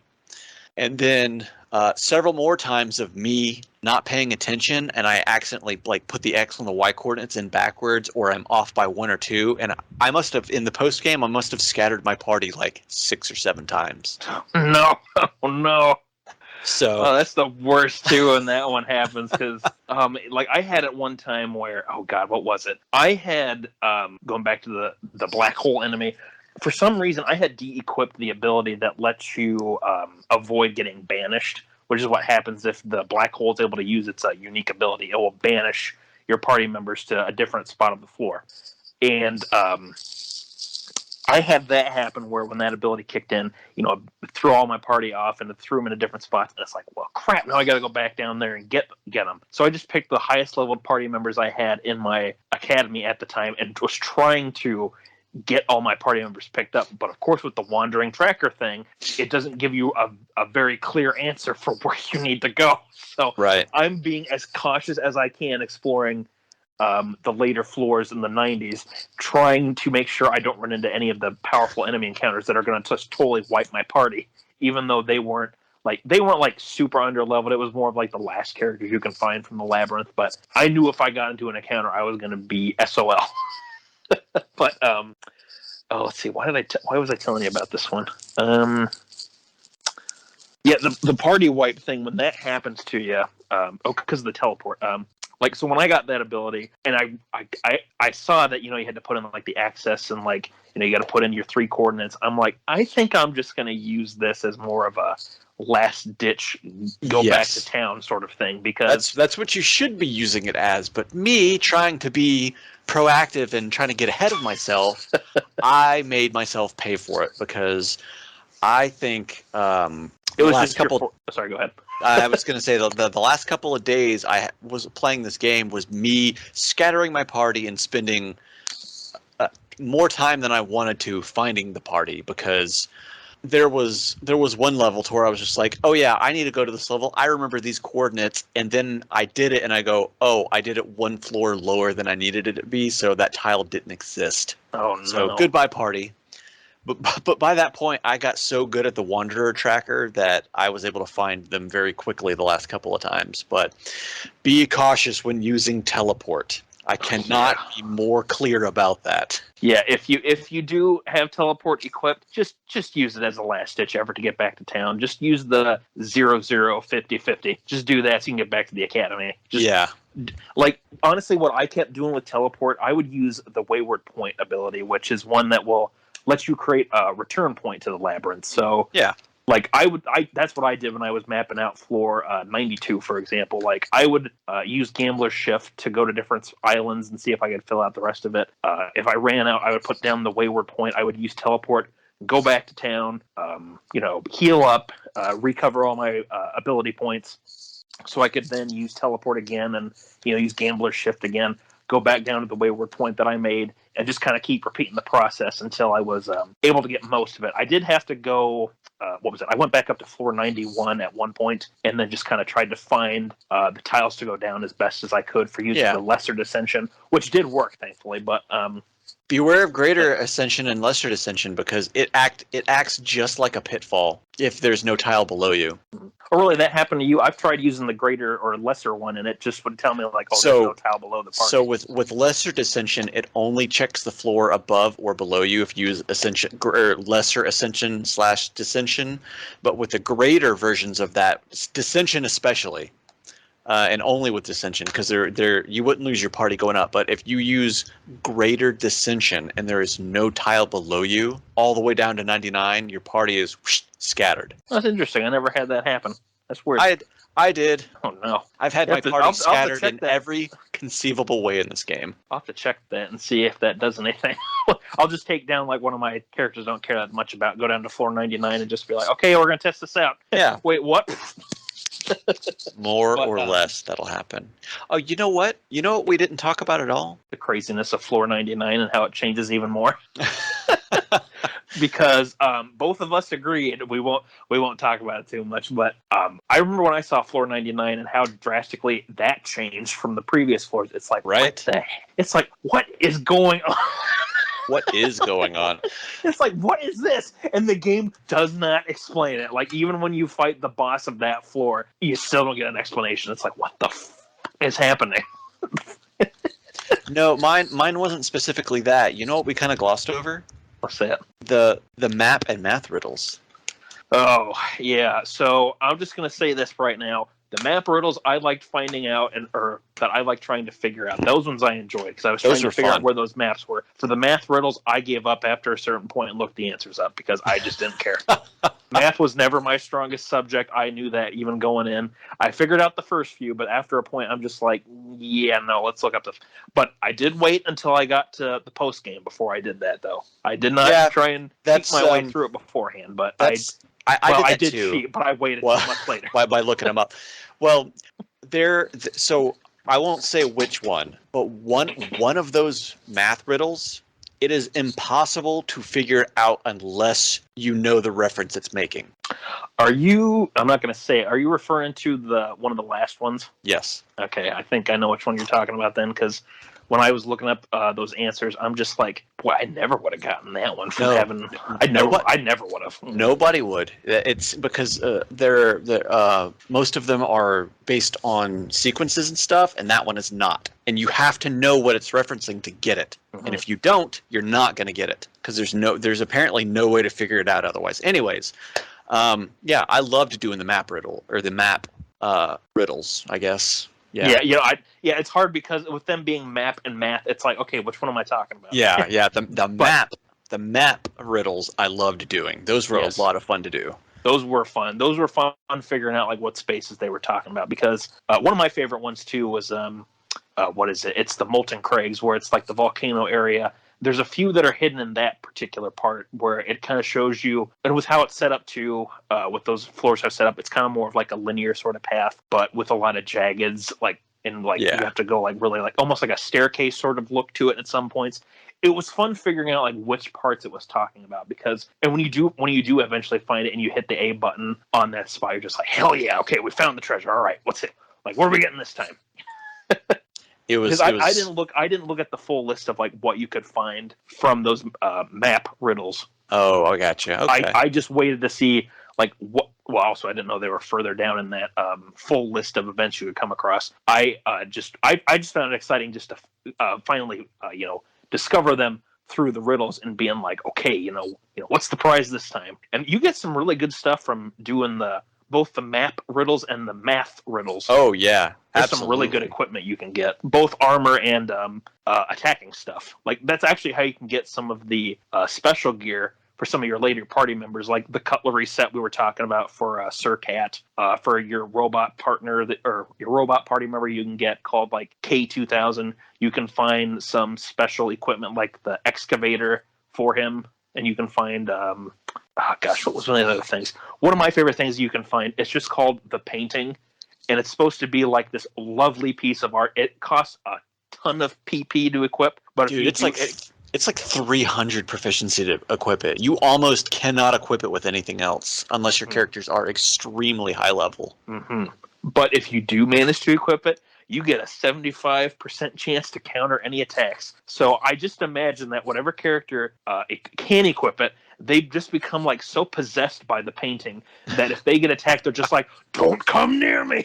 Don't like, touch my painting!" Yeah, they just like attack in retaliation. It's again, to kind of go back to another Square Enix property, it reminded me of Final Fantasy VI, where there is the possessed painting in the basement of Ozer's mansion in it's the town where you can find Realm in the world of Ruin. And if you go near the painting is like, "Don't come near me! I've found something that's beautiful. I must keep it for myself." Do you think that that's a direct reference to that, since it was done by Ito?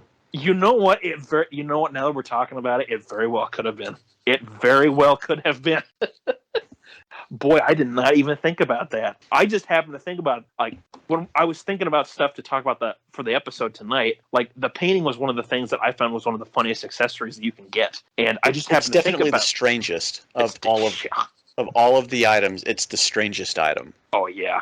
But you know what? It very well could have been a bit of a nod to Final Fantasy VI then, because I just thought it was funny then that the painting can cause your character to get such a high counter rate. Excuse me. That I then kind of was thinking about it. It's like, it's kind of like the painting boss from Final Fantasy VI, where it's like this evil spirit that's possessed the painting and it's controlling the mansion and all these other paintings and stuff. And yeah, you know what? It very well could have been a reference to it. That is a good observation, Brewery.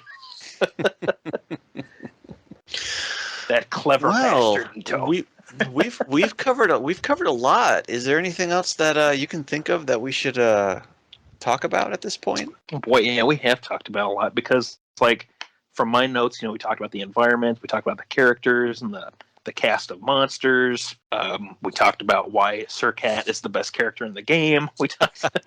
I guess the last thing, just to kind of end us off here, how did you interpret the design of the world and this story and kind of narrative that was presented to the player? Because like I specifically wanted to ask this one too, because when you beat the game, one of the last things that the game says to you, it's like, well, did you find what you were looking for here in the labyrinth? Like, did you find what you were looking for? So I thought that was a very interesting and kind of, I don't want to sound like too uppity or anything, but like kind of a profound way of like asking the player, almost like the player, if they found the experience enjoyable, or if they found what they were looking for from the game. And with us talking about how we made up our own stories and kind of interpreted things in our own ways, I'm just curious, Brewery, like how did you interpret all of this in the end? Like when you finally wrap things up and you were said to like did you find what you were looking for? Like what did you take away from that?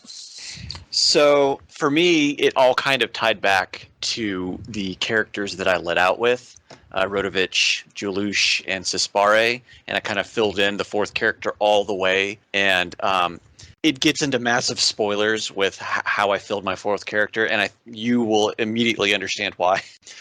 But the last character that I picked up was one of the wanderers in the dungeon, and it's the last wanderer that you can find. So it kind of tied, for me, it kind of tied up like, gosh, two different ways to go about this. Like I had made myself a cohesive story kind of in my head about the path that you take through everything. You start in the underworld, you go through Paradise Lost, the undulating sands, to the mountains of the molten crags, followed by the blasted wastes that are left behind by the volcanoes, and then we come across the Forgotten City, and then I'll leave the other half of the game to the players to find out instead of kind of going on about that. But I had kind of done some personal world building with all of that, and when they reached the end of the game, for me it was Rodovich was looking for a challenge, because he knows he's an old man. He's just like, I want to do this one last time to see if I can do it, and he did it. And he was helping Cispare find what she was looking for in the dungeon, and she did.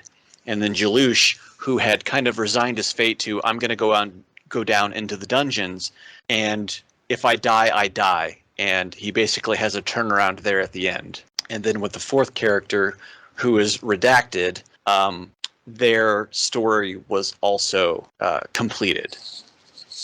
So I found what I was looking for upon completion of the game.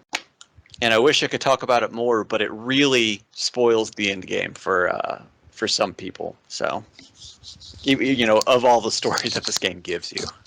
Yeah. I just don't want to ruin the fun of, like, the last half of the game with finding out some stuff. Oh, yeah, no, there's definitely some of the best enjoyment is from the discovery of, you know, some of the crazy stuff that happens later on.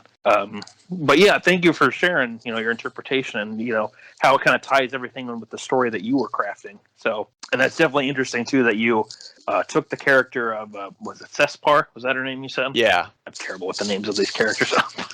They all have very interesting names. They do. I wonder if a lot of them are like references to something, or like works of like old fiction or something. You know, because with a lot of this classical music, I wonder if some of them are references to like older literature characters or something, which is some of the name choices.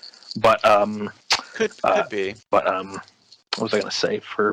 So what I took from this one, so as you're going through, you find a lot of these wanderers that are, you know, scattered about the different lands and everything.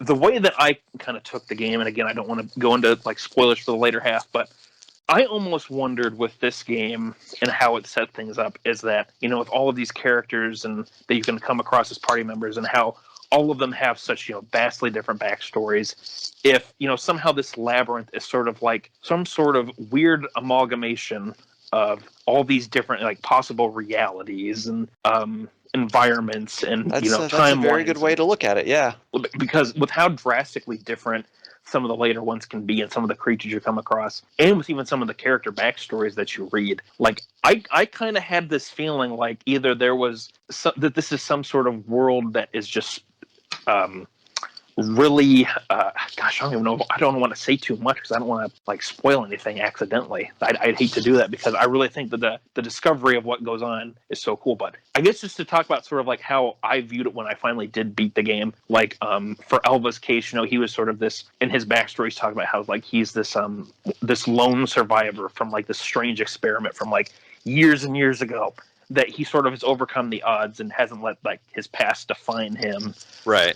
You have a character like Renzo who, you know, this whole time he was searching for the woman who attacked him and, you know, left him with these wounds and almost for dead, but he overcame that. And in my interpretation of him too, like he did overcome, you know, sort of this anger that, or this like war, or, you know, this animosity that he had towards I can't remember her name, but the woman who attacked him, because you do end up finding her later on in the game too as a wanderer. So I kind of imagine that at first it was kind of an awkward encounter for the two of them. But the one that again with me picking like Giraud or oh God, I can't remember his name. Purple hair McGee, we'll call him. You picked him too. You know what I'm talking about. Jalouche or whatever. Jalouche. I call him Jarouche, I guess, but yes, Jalouche. Jalach. See, he's the man of many names. But yes, for Jalach, who I had picked for like my protagonist / main character. Again, like I said, he was sort of like the stoic who was like writing down everything as he was going through. I imagine that when they finished their exploration and they found, you know, the final wanderer and they encountered what they encountered at the final pits and the final floors, that, since he was more of the observer type, you know, he noticed like all of these relationships sort of forming between like the different members of the academy. Like I imagine that I can't remember the boy's name, but it's the one that was supposedly like kind of pulled into this world. It's what is that story type from like Japanese? Isekai. Thank you.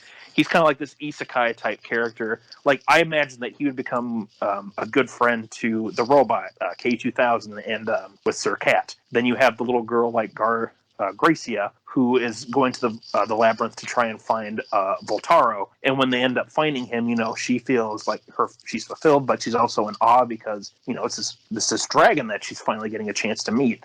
And so there's sort of a bond there. And like he's the one who's, you know, observed all of this and has written this all down in his journals. And I didn't see it like necessarily as like the game was like his experience with it, that his adventures was like the experience that you just read through, that sort of thing. But I guess I just kind of interpreted him as like when he finally was done, like, he found what he was really looking for, and that was just, the sense of adventure, seeing all these people who came together from such different backgrounds and stuff. They overcame the odds, and even though, all of them are so vastly different, that they didn't necessarily let that get in the way, and they just kind of kept working together at their common goal of getting through this labyrinth. And, they discovered a lot of interesting things, and, found, solved all of these puzzles and riddles and everything, and, overcame the odds. So I guess to me, it just seemed like a good fantasy, adventure kind of story, that this man who, even though he doesn't seem like he was very talkative and very outgoing, that he was, observing all of this the whole time, and, was writing all this stuff down, and was, really enjoying the experience, even if he didn't necessarily say it to everybody. And so, I guess that's kind of my final thoughts on it. And I really enjoyed that the game, had so much freedom, to think this thing. And, because, obviously the two of us had completely different takeaways from it. So, I think that's really one of the beautiful things about this game. I really do. I agree. That's what makes it great, is we both put 40, 50, 60 hours into it, and we walked away with two different experiences, but at the same time, we had a lot of fun with it. Mm-hmm. And yeah, that I think that is a good note to end on then, with Dungeon Encounters. So I think that is going to do it for this episode of Slime Time Sidequest. I'd like to give a big thank you to you, Bururian, for joining me tonight, as well as, pretty much giving me the idea to do this. Well, it was supposed to be more of a mini episode, but I think at this point it's pretty much a full-length episode. I think you might be right. But yeah, I do want to thank you too for letting me know more about this game whenever I asked you. And I'm really glad that I did give this game a shot, because I absolutely loved it. It was one of those games that just kind of flew under the radar at first, and I'd heard of Voice of Cards because the two came out about the same time. Yeah. But I didn't hear anybody talk about Dungeon Encounters, and it's like, man, Dungeon Encounters is so good. I can't believe nobody's talking about this. It's crazy. It's, you know what? I'm really glad that you decided to give it a try and you enjoyed it as much as you did. Oh yeah, this has, like, as we talked about earlier, like, I'm a big fan of the Etrian Odyssey series, and I won't deny it. And I really, I found a lot of the same enjoyment from Dungeon Encounters that I enjoyed about the Etrian games so much. Where that's why I suggested it to you, because I knew you enjoyed Etrian and the kind of freedom, and I knew you always like to do concoct the stories for your party members and stuff like that. And in this game, every character basically gets kind of a starter point for their story, that it's so open-ended that you can kind of continue on with that in your head as you play. Mm-hmm. And I knew you would enjoy that, and that's why I kept kind of poking you to, hey, you should give this a shot. Well, it definitely worked, because I enjoyed the hell out of this game, and I really am looking forward to replaying it at some point in the future, because I'd love to try it with different character parties, or use more of the characters that I didn't really touch that much the first time, or maybe even do it where, like, anytime a new character shows up, like, they get swapped in for someone else. Because just real quick, something that we didn't mention too awful much before, but some of the characters that you do come across, they do have their own unique equipment. So, like, there's a guy who's kind of like a samurai type of character, and he can equip these pretty powerful samurai blades that can, just cut through enemy HP and just ignore defense and stuff. So, there's a lot of the characters are kind of interchangeable. Like, if you just find like some favorites you want to use, and that's great. But if you feel like experimenting and trying some different ones, that there's a lot you can play with, and there's a lot you can do. For different party setups. So, there's a lot of replayability with this game. There's a lot of replayability with this game, and I think that's awesome. That's so cool, so great to see that. But but again, thank you for being on Bururian, and thank you for joining me to talk about this game. Yeah, I'm glad I could be here. We definitely had a lot to say, that's for sure. But yeah. So I'm going to quote our platinum friend who isn't with us tonight. You listeners most likely know that we do not use Patreon. If you do have some cash burning a hole in your pocket, though, then consider going on over to the Dragon's Den. The site and its founder, Woodis, helps sponsor all of our episodes and is a good friend of ours. And, we're just some longtime fans of Dragon Quest, and this is a series that brought a lot of us together. We all love it. We all love to support it however we can. And, if you'd like to support this podcast and support Dragon's Den itself, you can head over to www.woodis.com/den and either send Woodis some money to help keep the den's lights on, or you can click the shiny Amazon affiliate link that he has up on the forums and, order whatever you like, whether it's any video games or movies, whatever you happen to might order from Amazon, use the affiliate link. And part of your transaction will actually go to help Woodis maintain the website and, help him keep the lights on. A few dollars will go to him then so we can keep the forums going, keep all this stuff going up that he's been running for years. And, I'm sure that he would greatly appreciate the love and support, because I don't know about you, Bururian, but whenever I try and order something from Amazon, I always try and use that affiliate link so we can throw good friend Wes a few extra dollars here. I do the same thing. I don't order from Amazon a lot, but when I do, I use that affiliate link. But if you have any suggestions for a future Side Quest episode, we'd be happy to hear from you. You can reach out to Platium3 on Twitter or Discord or the Dragon's Den. You can also contact Yangus here on the Dragon's Den via a personal message or on the Dragon's Den Discord, which, if you want, there's a link available on the Woodis forums for it. Just search for the Yangus the Legendary Bandit to send him a message, and we also have a full list of ideas and would be happy to add more. See you later, everyone. Side quest complete.